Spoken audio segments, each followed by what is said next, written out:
Gen Z are born between the years 1997 and 2012. Despite having grown up with the internet and smartphones, this generation has started gravitating towards older technology. David House, a sociology and anthropology professor at Concordia University, explains the way sensory aspects impact on the way people experience new technologies. In a way, technology of communication has become more streamlined and more miniaturized. And in that regard, it lacks texture. It lacks any kind of resistance. So perhaps this has created a hunger in us, and especially in Gen Z. It certainly has in me. So, how exactly is new technology changing the way we experience the world?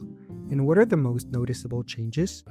I think that older technology, it's bulky, it's not transportable. The advantage of these kinds of devices is that they're eminently, transportable and miniaturized. But at the same time, because of their small size, they focus your attention on a very limited surface of the world. They also, I think, give people a crick in their neck. When you watch people using these devices, they've always got their head sort of at an angle and pointing down. All of the rest of the world gets screened out. So they channel attention, they narrow attention, they absorb our attention. But in that regard, they are interruption. According to Cambridge Dictionary, aesthetics relate to the enjoyment or study of beauty, as well as an object or piece of art that shows great beauty. Gen Z loves the beauty of vintage aesthetics.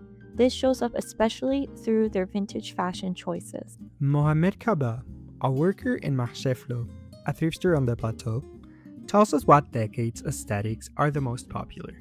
I think 90s, 2000 is the biggest, because our store is like mostly Y2K stuff and Y2K women, Y2K men. It's a lot of 2000 energies. But what represents the Y2K aesthetic?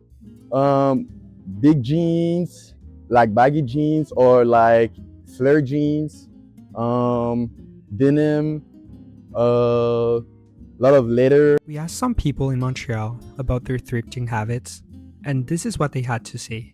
So actually, you caught us on the way to a thrift store to Renaissance. I like it. It's a charity. That's good.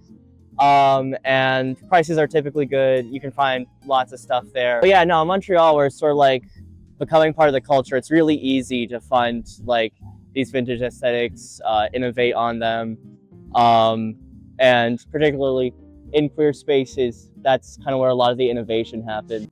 Gen Z is starting to pass decades for style inspiration, with some revisiting the 2000s and others reaching even further back in time. I'm kind of inspired by like 80s goth and 80s punk. So I like bring certain elements like that into my wardrobe via like chains and patches and stuff like that. For Concordia, I'm Sarah Housley. And I'm Emilio Kent.